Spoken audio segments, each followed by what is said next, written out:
The psychology of money एक ऐसी किताब है जो आपको सिखाती है कि पैसे के साथ कैसे काम किया जाए ताकि इसे आकर्षित करना आसान हो जाए।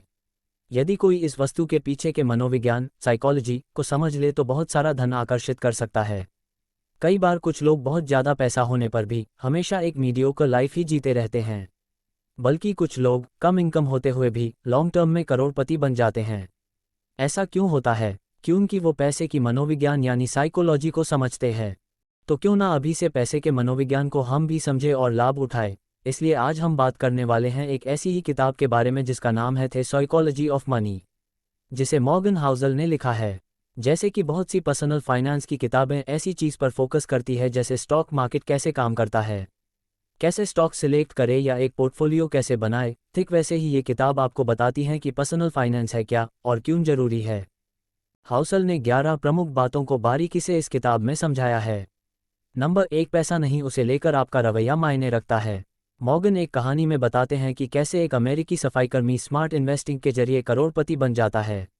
वहीं दूसरी तरह एक मोटी सैलरी कमाने वाला कंपनी का सीईओ अपने गलत रवैये की वजह से बैंकरप्ट हो जाता है। नंबर 2, हर किसी के लिए पैसे के मायने अलग होते हैं। कुछ लोगों के लिए जिनके पास रहने को घर भी नहीं है उनके लिए मिनिमम वेज भी बहुत बड़ी रकम होगी। वहीं दूसरी तरफ किसी कंपनी के एग्जीक्यूटिव या अधिकारी $1 लाख की सैलरी पर भी नाखुश रह सकते हैं। कुल मिलाकर आप कितना ज़्यादा पैसा कमा रहे हैं ये आपकी खुशी नहीं तय करता, बल्कि आप किस माहौल किस परिवेश से आ रहे हैं उस पर निर्भर करता है। नंबर 3, हाउसल ने हमें सवाल किया है कि हमारे लिए पर्याप्त पैसे का क्या मतलब है। वो कहते हैं कि आप दुनिया के सबसे अमीर इंसान बन जाने के बाद भी जरूरी नहीं कि संतुष्ट हों। लेखक की भाषा में आपको मालूम होना चाहिए कि आपको असल में एक सुकून भरी जिंदगी जीने के लिए कितने पैसे की ज़रूरत है।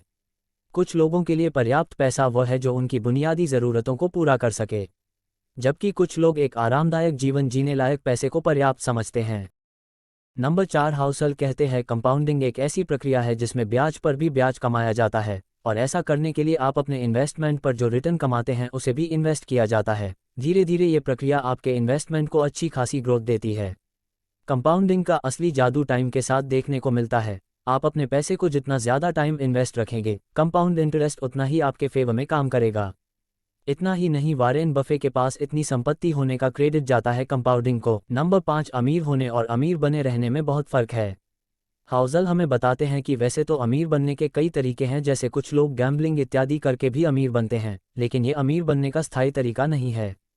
रियल वेल्थ हमारी कड़ी मेहनत, स्मार्ट निवेश और अच्छी फाइनेंशियल हैबिट्स की वजह से बनती है। ऑथर कहते हैं कि शॉर्ट टर्म नहीं बल्कि लॉन्ग टर्म गेन्स पर फोकस करना चाहिए और ऐसे फाइनेंशियल डिसीजंस नहीं लेने चाहिए जो हमारे आने वाले कल के लिए मुश्किलें पैदा कर सकें।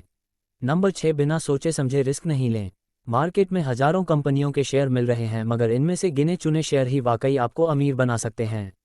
बदकिस्मती से इन्हें ढूंढना बहुत मुश्किल है। इसके लिए आप इंडेक्स फंड खरीद सकते हैं और काफ़ी हद तक एक औसत मुनाफा कमा सकते हैं, जो कुछ नहीं कमाने से तो बेहतर है। नंबर 7, इतिहास हमेशा खुद को नहीं दोहराता।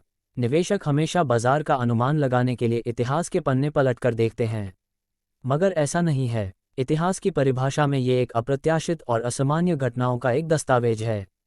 अगर आप अप्रत्याशित घटनाओं के दोबारा होने का अनुमान लगा रहे हैं तो इसे बेवकूफ़ी ही कहा जाएगा।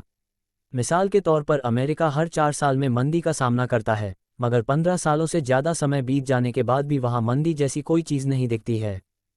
नंबर 9, पैसे के बदले समय मिलता है।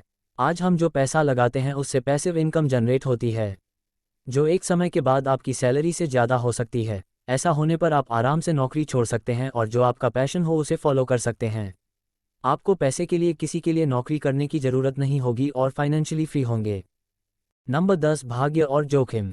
कोशिशों से आपके रिजल्ट मिलते हैं, लेकिन लक और रिस्क भी इसमें एक बहुत महत्वपूर्ण भूमिका निभाते हैं। ये दोनों चीज़ें होती हैं, क्योंकि सिर्फ आपके प्रयासों के दम पर ही आपको 100% रिजल्ट मिले ये मुमकिन नहीं, क्योंकि दुनिया बहुत कॉम्प्लेक्स है। कुछ चीज़ होती है जो आपके कंट्रोल में नहीं होती, लेकिन उसका भी आपके मेहनत पर प्रभाव पड़ता है। नंबर 11, कोई पागल नहीं है। हर एक की एक अलग सोच होती है कि किस तरह ये दुनिया पैसे के मामले में काम करती है। आपका दुनिया को देखने का नज़रिया अलग हो सकता है।